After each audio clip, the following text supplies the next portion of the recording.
নমস্কার, ডিজিটাল খবরিলালে সবাইকে স্বাগত। লোকসভা নির্বাচনের ঢাকে কাঠি পড়ে গিয়েছে নির্বাচন কমিশন। একেবারে যাকে বলা যায় দিন ঘোষণা, নির্বাচনের দিন ঘোষণা সেটা করে দিয়েছে। দেখা যাচ্ছে যে 19শে এপ্রিল থেকে প্রথম দফার ভোট শুরু হচ্ছে, 7 দফায় চলবে এই গোটা ভোট গ্রহণ প্রক্রিয়া এবং গোটা দেশের 7 দফাতে ভোট হচ্ছে এবং সর্বশেষ দফা অর্থাৎ 7ম দফার ভোট অনুষ্ঠিত হবে 1 জুন।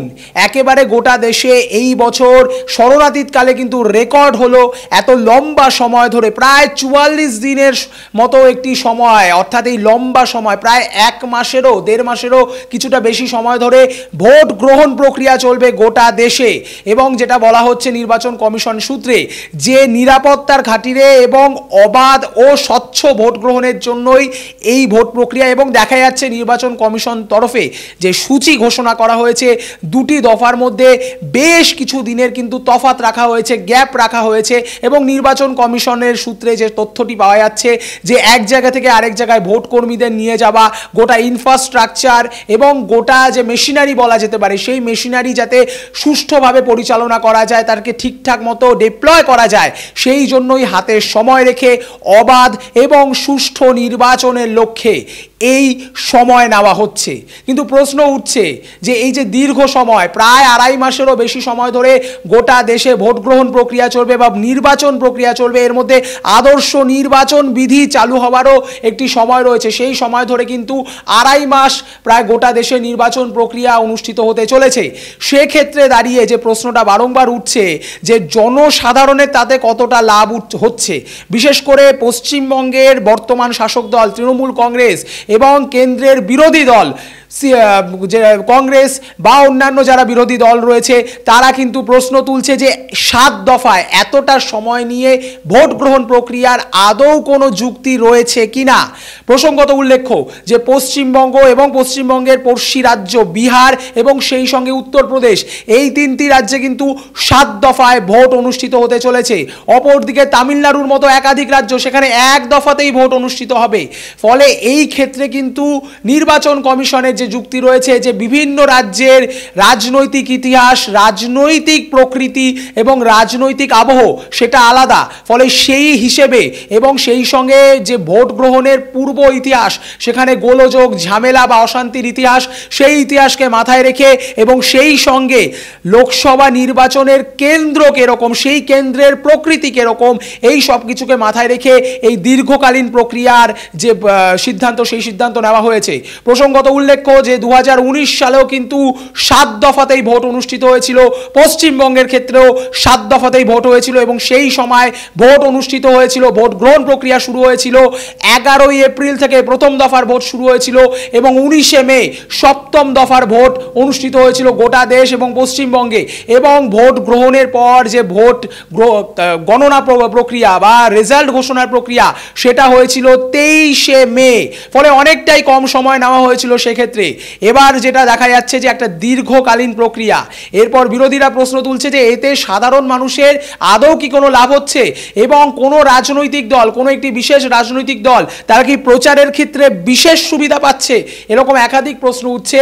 কিন্তু আমরা ডিজিটাল খবরিলাল বিভিন্ন মানুষজনের সাথে তারা কথাবার্তা বলেছি, বিভিন্ন শ্রেণীর রাজনৈতিক বিশেষজ্ঞ থেকে শুরু করে সাধারণ মানুষ থেকে শুরু করে রাজনৈতিক দলের কর্মী, তাদের সাথে আলাপচারিতায় যে প্রসঙ্গটা উঠে এসছে সেটাই আপনাদের সামনে পরিবেশন করার চেষ্টা করছি।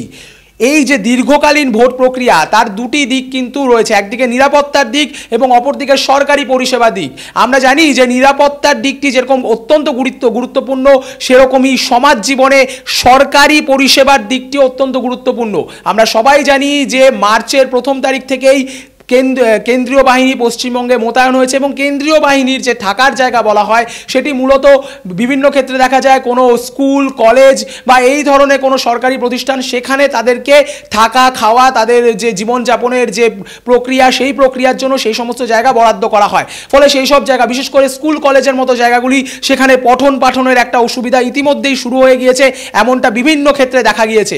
অপরদিকে দেখা যাচ্ছে যে দীর্ঘকালীন প্রক্রিয়া, তার মধ্যে আদর্শ নির্বাচন বিধি স্মৃতিনিধি চালু হওয়ার জন্য বিভিন্ন সরকারি ফাইল, বিভিন্ন সরকারি প্রজেক্টের যে বিভিন্ন অনুদান বলুন বা বরাদ্দ বলুন বা বিভিন্ন কাজকর্ম, সেটা একটা সময় অবধি থমকে থাকে।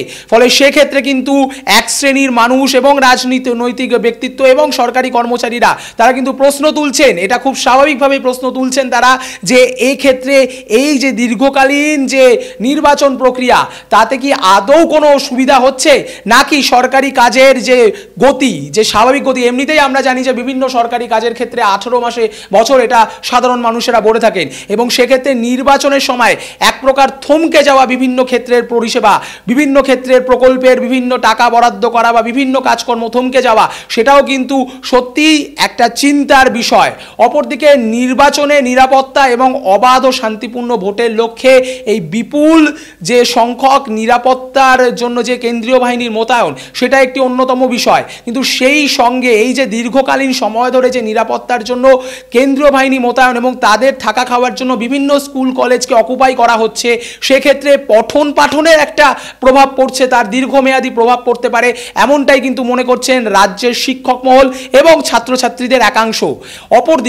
অপরদিকে এই যে দীর্ঘকালীন প্রক্রিয়া, নির্বাচন প্রক্রিয়া, তাতে কিন্তু স্কুল কলেজও সেখানে নির্বাচনে অংশ নেবেন। ফলে এই 2.5 মাসের বেশি সময় ধরে মনে করা হচ্ছে যে স্কুল কলেজগুলোর কিন্তু পঠন পাঠন প্রক্রিয়া বন্ধ থাকবে। অপরদিকে সরকারি একটি প্রকল্প, সরকারি বিভিন্ন কাজ, সেখানেও কিন্তু দীর্ঘসূত্রিতার একটা সম্ভাবনা রয়েছে। সব মিলিয়ে একদিকে নিরাপত্তার খাতিরে অবাধ সুষ্ঠু নির্বাচন করার যৌক্তিকতার খাতিরে এই দীর্ঘকালীন প্রক্রিয়া, অপরদিকে সরকারি বিভিন্ন কাজকর্মে এবং পঠন পাঠন অর্থাৎ শিক্ষা ব্যবস্থার উপরে একটা দীর্ঘমেয়াদী প্রভাব, সব মিলিয়ে কিন্তু দুদিকেই যুক্তি রয়েছে, দুই দিকের যুক্তির পাল্লাই কিন্তু যথেষ্ট ভারী।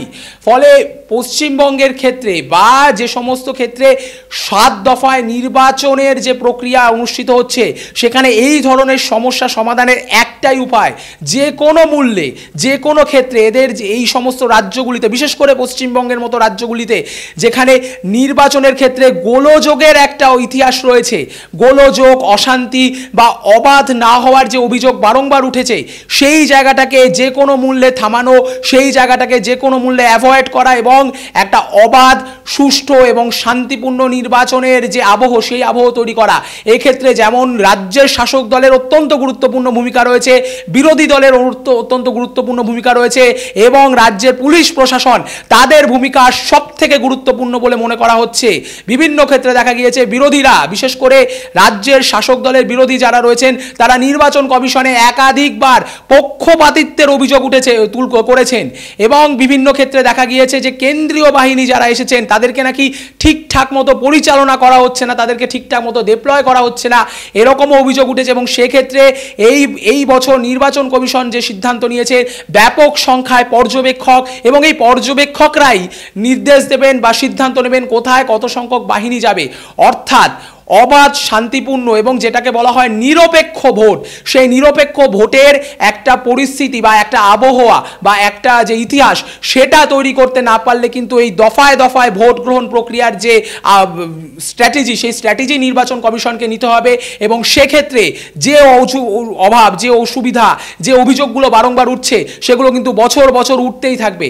ফলে দেখা যাক যে 2019-এর 7ম দফায় নির্বাচন হয়েছে, এবার 2024-এও 7ম দফায় নির্বাচন হচ্ছে, 7টি দফাতে নির্বাচন হচ্ছে।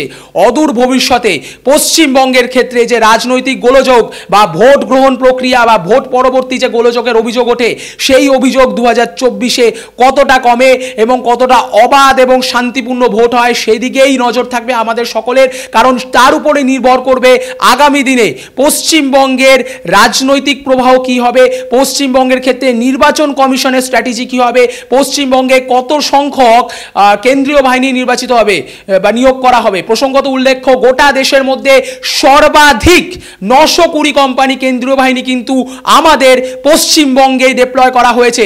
সেটাও কিন্তু একদিকে রেকর্ড এবং সেটাও একদিকে কিন্তু অনেকটাই চিন্তার বিষয়। এখন দেখা যাক আসন্ন লোকসভা নির্বাচনে বিগত সমস্ত ইতিহাস মুছে দিয়ে একটা নতুন ইতিহাস, একটা নতুন নির্বাচনের ইতিহাস রচিত হয় কিনা।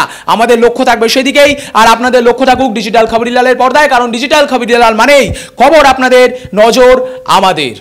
ডিজিটাল খবরিলাল, খবর আপনাদের, নজর